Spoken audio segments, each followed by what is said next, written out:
तो ये है आज का एग्ज़ाम GS1 का पेपर जो आया था। तो देखते हैं कि आज के पेपर में प्रीवियस ईयर से रिलेटेड कितने सवाल आए थे और कौन कौन से सवाल थे वो। तो पहला सवाल जो है ये है, how will you explain the medieval Indian temple sculpture represent the social life of those days. तो ये इंडियन टेम्पल स्कल्पचर से रिलेटेड सवाल है। मिडिवल लाइफ के बारे में इसमें बताना है कि कैसे इंडियन टेम्पल के स्कल्पचर्स ने रिप्रेजेंट किया। तो इंडियन टेम्पल से रिलेटेड 2013 में एक सवाल आया था चोला पीरियड में, और उसके बाद से तो नहीं आया है। तो ये सवाल मेरे ख्याल से नया सवाल था एक तरीके से, तो टफ होगा ये आज ये वाला सवाल स्पेशली, क्योंकि इंडियन टेम्पल से रिलेटेड 2013 के बाद से कोई सवाल ही नहीं आया है, वो भी चोला आर्किटेक्चर के ऊपर आया था। तो उसके बाद अब दूसरा क्वेश्चन तो ये नहीं है प्रीवियस ईयर से, ये नया सवाल है, अच्छा सवाल है।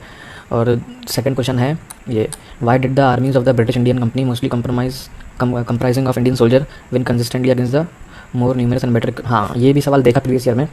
ये वाला सवाल भी जो है इस टाइप का कभी प्रीवियस ईयर में नहीं पूछा गया है, तो ये भी नए टाइप का सवाल है, अच्छा सवाल है ये।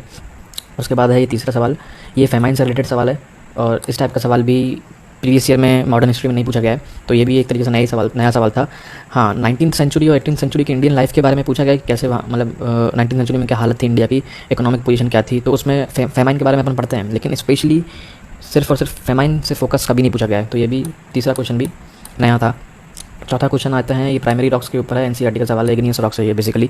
तो इग्नियस रॉक्स से रिलेटेड कभी पूछा नहीं है पहले, लेकिन ये सवाल ईजी है, ये टफ नहीं था, कभी पूछा नहीं गया है, नया सवाल है लेकिन है ईजी, ये एनसीईआरटी में सब लोग पढ़ते हैं नॉर्मल।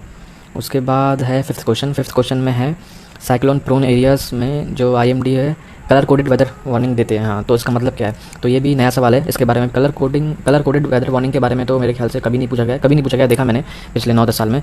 साइक्लोन बहुत फेमस टॉपिक है, साइक्लोन से 2013 और 14 में सवाल आया था, तो इसको भी ये नई कैटेगरी में आएगा। प्रीवियस PYQ से नहीं आया ये वाला सवाल, क्योंकि इसमें स्पेसिफिकली वो लोग इसकी बात कर रहे हैं, meaning of colour coded weather warning की। उसके बाद आते हैं सिक्स्थ क्वेश्चन आया है, natural resources of Deccan trap. तो ये सवाल भी डेक्कन ट्रैप से रिलेटेड कभी पहले पूछा नहीं गया है।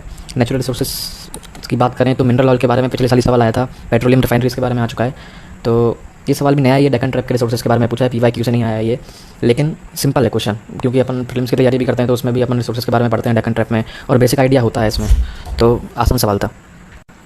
तो अब इसके बाद 7th क्वेश्चन क्या था, examine the potential of wind energy. हाँ, तो ये मैं PYQ की कैटेगरी में इसको इसलिए डालूंगा क्योंकि 2020 में सोलर एनर्जी का सवाल आया हुआ है। तो अब अगर सोलर एनर्जी का सवाल आया तो एक आइडिया लग जाता है कि हाँ यार, अब सोलर पूछा है तो विंड पूछ सकते हैं, हाइड्रो पूछ सकते हैं, न्यूक्लियर पूछ सकते हैं, तो इसलिए इसको मैं PYQ की कैटेगरी में डाल रहा हूँ। वैसे स्पेसिफिकली विंड एनर्जी से रिलेटेड अभी तक कोई सवाल नहीं आया है, सोलर से आ चुका है 2020 में, तो इसको PYQ की कैटेगरी में डालना सही होगा। उसके बाद 8th क्वेश्चन आया है, वर्क फ्रॉम होम से, ये करंट अफेयर से रिलेटेड क्वेश्चन है, ईजी क्वेश्चन है, बच्चों ने कर लिया होगा। उसके बाद 9th क्वेश्चन Tier 2 सिटीज़ से रिलेटेड आया है कि उनका जो है कंजप्शन का कल्चर जो है बढ़ता जा रहा है। तो ये भी एक तरीके से देखा जाए तो करंट अफेयर से रिलेटेड है, क्योंकि आज के टाइम में जो नई अपनी वर्क फ्रॉम होम के बाद से बहुत सारे जो लोग हैं वो Tier 2 सिटीज़ से काम कर रहे थे, पहले Tier 1 में होते थे, तो कंजप्शन भी बढ़ गया है उन सिटीज़ का। तो ये भी PYQ का तो नहीं है, ये करंट अफेयर्स का सवाल है। उसके बाद 10th क्वेश्चन की बात करें तो ये आया है ट्राइबल कम्युनिटीज़ से, और ये ट्राइबल कम्युनिटीज़ का ये PYQ क्वेश्चन है बिल्कुल। प्रीवियस ईयर 2017 में भी आ चुका है, 2021 में भी आ चुका है, लास्ट ईयर आया है ट्राइबल कम्युनिटी से रिलेटेड एक सवाल। तो ये मेरे ख्याल से बहुत मतलब ये तो PYQ कैटेगरी में डेफिनेटली बनता ही है, और बहुत लोगों ने कर लिया होगा, क्योंकि ये वाला टॉपिक सब लोग करके जाते हैं और 2 बार आ चुका है, तो ये तो मतलब PYQ कैटेगरी का ही सवाल है, बोनस सवाल होगा एक तरीके से। PYQ से अगर सवाल होता है तो एक तरीके से बोनस ही है। उसके बाद यह है, रीऑर्गेनाइजेशन ऑफ स्टेट्स से रिलेटेड सवाल आया है। तो 2021 में लास्ट ईयर एक सवाल आया था कि प्रिंसली स्टेट्स को जो इंटीग्रेट करने में काफ़ी दिक्कत हुई थी, तो मेरे ख्याल से इसको भी PYQ में गिनना सही रहेगा, क्योंकि 2021 में सवाल आया है, तो बच्चों ने अब स्टेट्स के बारे में पढ़ा होगा, प्रिंसली स्टेट्स के बारे में, और ये भी जो है रीऑर्गेनाइजेशन ऑफ स्टेट्स है, तो इसमें इंडिया के कॉन्टेक्स्ट में अपन लिख सकते हैं इसमें, तो ये भी PYQ की कैटेगरी का ही क्वेश्चन है, PYQ।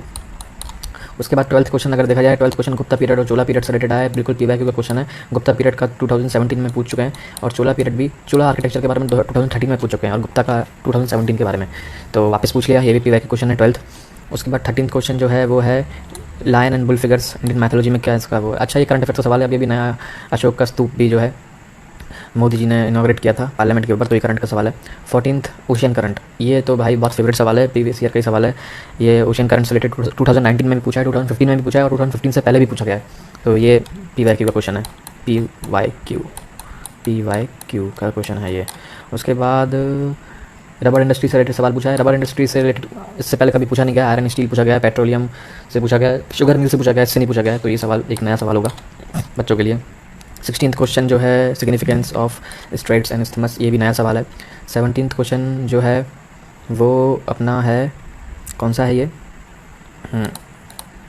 17th क्वेश्चन है ट्रोपोस्फेयर वाला। हाँ, ट्रोपोस्फेयर इज़ वेरी सिग्निफिकेंट। तो ये भी आसान सवाल है, बच्चों ने कर लिया होगा, लेकिन प्रीवियस ईयर में कभी पूछा नहीं गया है ट्रोपोस्फेयर से रिलेटेड सवाल। तो ये पी वाई क्यू की कैटेगरी में अपन नहीं गिनते हैं इसको। 18th वाला क्वेश्चन जो है कहाँ गया? हाँ, 18th वाला क्वेश्चन ये है। 18th वाला है analyse the salience of sect in Indian society, caste, region and religion. तो ये भी एक पी वाई क्यू का क्वेश्चन है, क्योंकि कास्ट से रिलेटेड तो आपको हर साल मतलब हर ऑल्टरनेट ईयर आपको एक सवाल मिल जाता है कास्ट से रिलेटेड। तो ये पी वाई क्यू मटेरियल का सवाल है, तो ये तो बिल्कुल bonus P Y Q category में गिना जाना चाहिए ये वाला सवाल। उसके बाद अपन आते हैं किसमें, 19th क्वेश्चन। 18th क्वेश्चन भी पी वाई क्यू कैटेगरी का ही है। अब 19th क्वेश्चन में आता है। 19th क्वेश्चन सेकुलरिज्म के ऊपर सवाल है। सेकुलरिज्म, टॉलरेंस भी वर्ड है इसमें, एसिमिलेशन भी है, प्लूरलिज्म भी। तो ये भी पी वाई क्यू का क्वेश्चन है। सेकुलरिज्म पे हर साल हर ऑल्टरनेट ईयर सवाल आता ही है, लेकिन अगर स्पेसिफिकली टॉलरेंस की बात करें तो टॉलरेंस के ऊपर 2017 में सवाल आया है। तो ये भी पी वाई क्यू कैटेगरी का सवाल है। तो और सेकुलरिज्म तो बहुत कॉमन टॉपिक है, अपन पढ़ते ही हैं सारे डायमेंशन इसके। उसके बाद 2020 घिसा पिटा सवाल, ग्लोबलाइजेशन हर ऑल्टरनेट ईयर पूछा गया है। 2020 में, 18 में, 16 में, 15 में, 13 में भी पूछा गया है शायद। तो ग्लोबलाइजेशन हर ऑल्टरनेट ईयर आता है, और इसको बस कनेक्ट करना है अपन को अब इस बार टेक्नोलॉजी से। तो ये भी सिंपल सवाल था, पी वाई क्यू कैटेगरी का ही था। तो अगर टोटल गिने जाए कितने हैं पी वाई क्यू के क्वेश्चन, तो एक ये हो गया क्वेश्चन नंबर 20, एक टॉलरेंस वाला ये 2, एक हो गया ये सेक्ट वाला, कास्ट रिलीजन वाला 3, उसके बाद ये ट्रोपोस्फेयर नहीं है, ये भी नहीं है। उसके बाद ओशन करंट 14th, ये 4, ठीक है। उसके बाद फिर ये गुप्ता पीरियड वाला, ये 5वां पी वाई क्यू का सवाल।